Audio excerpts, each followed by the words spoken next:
মৃত্যু আচলতে এনেকৈয়ে আহে। বহুত দুখ পাইছোঁ। আচলতে ভাষাৰে বুজাই ক'ব পৰা নাই কিমান মই দুখ পাইছোঁ। এই বিহুৰ বতৰত হঠাৎ এটা খবৰে ইয়াত মাৰিছে, ইয়াত বিদ্যা কৈছোঁ, ইয়াত মাৰিছে, মাথা চাথা বেয়া হৈ গৈছে। সঁচা কৈছোঁ, বহুত দুখ লাগিছে, বহুত কি ক'ম। আচলতে ৰাজীৱ শদিয়া আমাৰ মাজত নাই, ৰাজীৱ শদিয়া আমাৰ মাজত নাই অ'। সঁচাকৈ বহুত দুখ পাইছোঁ। ৰাজীৱ শদিয়া, ৰাজীৱ দা আমাৰ মাজত নাই যে, কিন্তু মানি ল'ব পৰা নাই।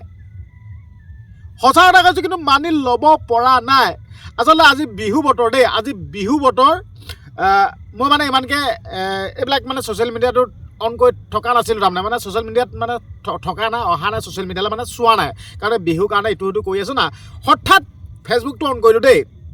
হঠাৎ ফেচবুকটো অন কৰি হঠাৎ এটা পোষ্ট দেখা পালোঁ, ককাইদেউ আপুনি গ'লগৈ, এনেকৈ এটা পোষ্ট পালোঁ। তেতিয়া সঁচাকৈ চিং কৰিছে, বুকুখন চিং কৰি উঠিছে। গম পাইছে আপোনালোকে, বুকুখন চিং কৰি উঠিছে।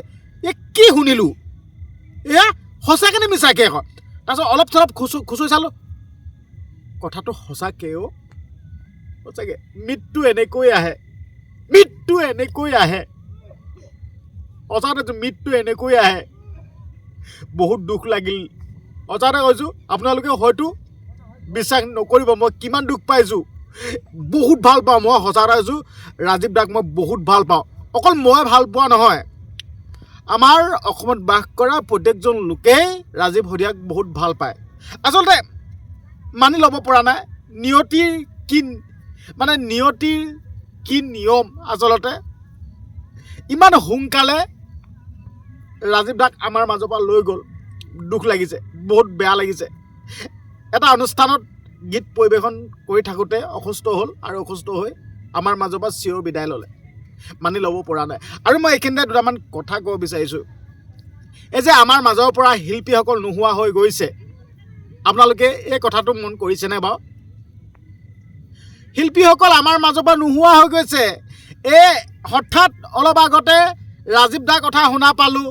এনেদৰে ৰমেন বৰুৱা সন্ধানহীন হৈছিল। ৰমেন বৰুৱা ছাৰ আজি আমাৰ মাজত নাই, কিছু দাস আমাৰ মাজত নাই। এনেকৈ আচলতে মই সম্পূৰ্ণ বহুত কেইজন আছে মানে শিল্পী, আমি যি আচলতে ফুলপাহ ফুলেহে, ফুলি মানে কলিতে মৰহি যোৱা বুলি কয় নহয়। আচলতে শিল্পীসকল নোহোৱা হৈ গৈছে। আচলতে মই আপোনালোকৰ আগত আৱেগত মই কি কথাখিনি কৈছোঁ, আচলতে কিছুমান কথা ভুল হৈ যাব পাৰে। আপোনালোকে হাতযোৰ কৰি অনুৰোধ কৰিছোঁ, আপোনালোকে দুখ মানে ভুল নুবুজিব। আচলতে আৱেগতে মই কিবা ভুল হৈ যাব পাৰে কথাখিনি, কিন্তু মানে এনেকুৱা মোৰ মনটো অনুভৱ হৈছে, যদি আমাৰ মাজত এনেকৈ শিল্পীসকল নোহোৱা হৈ যায়, কিমান ডাঙৰ কথা। চিন্তা কৰক না আপোনালোকে, চিন্তা কৰক আপোনালোকে, হা চিন্তা কৰক। আৰু আচলতে এই গীত পৰিৱেশন কৰি থাকোঁতে এনেকৈ অসুস্থ হৈ যায়। আচলতে এইটো আপোনালোকে কি বুলি ক'ব, কি বুলি ক'ব আপোনালোকে এই কথাটো? গীত পৰিৱেশন কৰোঁতে অসুস্থ হৈ যায়, আৰু অসুস্থ হৈ সেই খবৰটো শুনা পাওঁ। হয়তো আপোনালোকে আমাৰ হাৰ্ট অফ জুবিন দা, আচলতে মই ভগৱান মানুহ জুবিন দাও এনেদৰে অসুস্থতাত মানে অসুস্থ হৈ যায়, গীত পৰিৱেশন কৰি থাকোঁতে বা অনুষ্ঠান কৰি থাকোঁতে অসুস্থ হৈ যায়। এই কথাটো আপোনালোকে কি বুলি ক'ব? মই হাতযোৰ কৰি অনুৰোধ কৰিছোঁ আপোনালোকক, শিল্পীসকলক মই হাতযোৰ কৰি অনুৰোধ কৰিছোঁ, আপোনালোকক লাগিব, আপোনালোক শিল্পী, ঠিক আছে? আপোনালোকক আমি হেৰুৱাব নিবিচাৰোঁ। আৰু আপোনালোকক মই হাতযোৰ কৰি এটা অনুৰোধ কৰিব বিচাৰিছোঁ, আপোনালোকে অলপ ৰেষ্ট লওক। সঁচা কথা কৈছোঁ। মই এই ৰাজীৱ দা কথাটো ক'ব যোৱা নাই। ৰাজীৱ দা যি আমাৰ মাজত নোহোৱা হৈ গ'ল, ৰাজীৱ দা মই ভগৱানৰ ওচৰত প্ৰাৰ্থনা কৰিছোঁ, আপুনি য'তে নাথাকক কিয়, আপুনি শান্তিত থাকক, কুশলে থাকক, তাৰে অনুৰোধ কৰিছোঁ। ভগৱানৰ ওচৰত প্ৰাৰ্থনা কৰিছোঁ। আচলতে ভাষা বিচাৰি পোৱা নাই কি বুলি ক'ম, অনুৰোধ কৰিছোঁ। আচলতে ৰাজীৱ দা আমাৰ মাজত সদায় থাকিব আৰু থাকিব লাগিবই। ৰাজীৱ দা ইয়াত থাকিব লাগিবই। সঁচা এটা কৈছোঁ। যেতিয়া খবৰটো পাই গ'লোঁ, খবৰটো পোৱাৰ পাছত বিহু গৈ কিবা হ'ল কি, সঁচা আমি আয়োজন কৰিছিলোঁ মানে ভালছে খানা চানা খাম, মানে এনেকৈ না গম পায় আমাৰ ভোগালী বিহুটো কিমান মানে ভোগৰ মানে বতৰ, মানে ভোগৰ হেৰি আপোনালোকে গমেই পায়। কিন্তু হঠাৎ খবৰটো পাই বহুত মনটো বেয়া লাগিল। আৰু মই সেইকাৰণে শিল্পীসকলক মই অনুৰোধ কৰিব বিচাৰিছোঁ আপোনালোকে অনুষ্ঠান কৰিলে আপোনালোকে নিজৰ স্বাস্থ্যটোৰ প্ৰতি অলপ গুৰুত্ব দিব। 2 পইচা কাৰণেই আপোনালোকে তেনেকৈ বহুত কষ্ট কৰি নিজৰ শৰীৰটোক কষ্ট দি অনুষ্ঠান নকৰিব। সঁচা এটা কৈছোঁ, স্বাস্থ্যটোৰ প্ৰতি স্বাস্থ্যটোৰ প্ৰতি অকণমান যতন ল'ব। ভিতালী দাস বাইদেউ এনেদৰে অনুষ্ঠান কৰি থাকোঁতেই এনেকুৱা এটা হৈছে। আমি বহুত হেৰুৱাইছোঁ শিল্পী, এনে হেৰুৱাব নিবিচাৰোঁ। আপোনালোকক অনুৰোধ কৰিছোঁ শিল্পীসকল, আপোনালোকে অনুষ্ঠান কৰিলে আপোনালোকৰ নিজৰ স্বাস্থ্যটোৰ প্ৰতি যতন ল'ব। 2-3খন অনুষ্ঠান কৰিবগৈ, নিজৰ স্বাস্থ্যটোৰ প্ৰতি গুৰুত্ব নিদিয়ে, নিজৰ স্বাস্থ্য হেৰি হৈ যায় আপোনালোকৰ। আচলতে গম আছে নাই, পইচাটো আজি আছে কালি নাই, স্বাস্থ্যটো মেইন।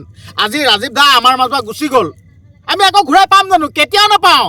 যি গ'লেই আমি কেতিয়াও ঘূৰাই নাপাওঁ। কিন্তু আপোনালোকে নিজৰ স্বাস্থ্যটোৰ প্ৰতি অলপ যতন ল'ব। সঁচা এটা কৈছোঁ, আমি কি কৰোঁ, আজি আমাৰ গাটো অলপ বেয়া হৈছে, জ্বৰে হৈছে, কিবাই হৈছে, আমি ডক্তৰৰ ওচৰত গৈ চিকিৎসা নকৰোঁগৈ। কাৰণ কেলৈ, অলপ জ্বৰ হৈছে ভাল হ'ব, এইটো নকৰিব। প্ৰত্যেকজন লোককে কৈছোঁ, গা কিবা অসুস্থ হৈছে, কিবা বেমাৰ হৈছে, যাওক চিকিৎসালয়লৈ, যাওক দেখাওকগৈ। সঁচাকৈ দেই, মানি ল'ব পৰা নাই। আৰু এটা কথা ক'ব বিচাৰিছোঁ, দেখিলেনে, আচলতে যি থাকোঁতে হাই খায়, ইটো হিংসা ইটো অলপ আগুৱাই গৈছে, তাক কেনেকৈ দবাওঁ, ইটো অলপ উন্নতি হৈছে, তাক কেনেকৈ খহাওঁ। হয়নে নহয়? হয় ন?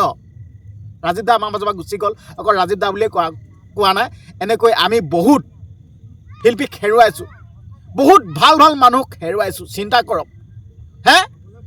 আমি মিলা প্ৰীতি সকলোৱে থাকিব নোৱাৰোঁনে? আমি থাকিব নোৱাৰোঁনে? পাৰোঁ ন? অনুৰোধ কৰিছোঁ, মানুহৰ জীৱনটো কচু পাতৰ পানী, কাৰ কেতিয়া কি ৰূপ লৈ এই পৃথিৱীৰ পৰা চিৰ বিদায় ল'ব কোনেও নাজানে। অনুৰোধ কৰিছোঁ আমি সকলোৱে মিলিজুলি থাকোঁ। আৰু শিল্পীসকলক ক'ব বিচাৰিছোঁ, আপোনালোকে অনুষ্ঠান কৰক, অনুষ্ঠান কৰিব লাগিব। আপোনালোকৰ এইটো যি ঘৰ চলিবৰ কাৰণে যি 2 পইচা পায়, এইটো কৰিব লাগিব। কিন্তু নিজৰ স্বাস্থ্যটোৰ প্ৰতি গুৰুত্ব দিব। আমি বহুত শিল্পীক হেৰুৱাই দিলোঁ, আমাৰ মাজৰ পৰা বহুত শিল্পী নোহোৱা হৈ গ'ল। অনুৰোধ কৰিছোঁ, নিজৰ স্বাস্থ্যটোৰ প্ৰতি যতন ল'ব। আৰু ৰাজীৱ দাৰ কথা আচলতে কি বুলি ক'ম, মই একদম বুকুখন বিষাই গৈছে, বিদ্যা। সঁচা এটা কৈছোঁ। আৰু মই ভগৱানৰ ওচৰত প্ৰাৰ্থনা কৰিছোঁ, ৰাজীৱ দা য'তে নাথাকক কিয়, ৰাজীৱ দা তাতে কুশলে থাকক।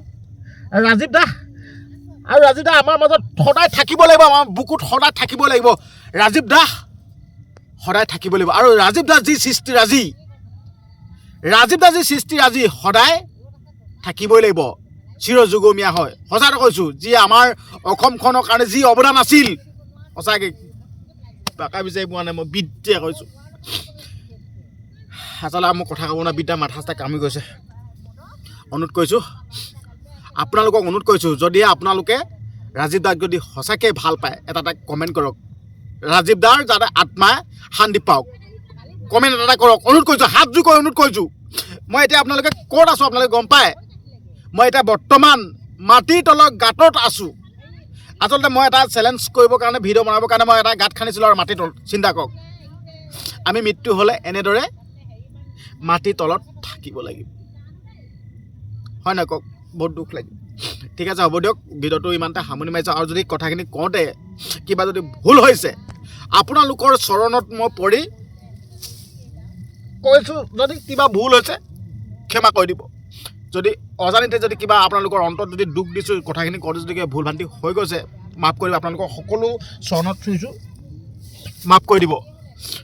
আচলতে আৱেগতে কি কৈ পাইছোঁ, কি কৈ পোৱা নাই কিন্তু নাজানো। যদি কিবা ভুল ভ্ৰান্তি হৈ গৈছে তেতিয়া মাফ কৰিব। আৰু ৰাজীৱ দা আত্মা শান্তি পাবৰ কাৰণে আপোনালোকে প্ৰত্যেকে এটা কমেণ্ট কৰিব। ধন্যবাদ।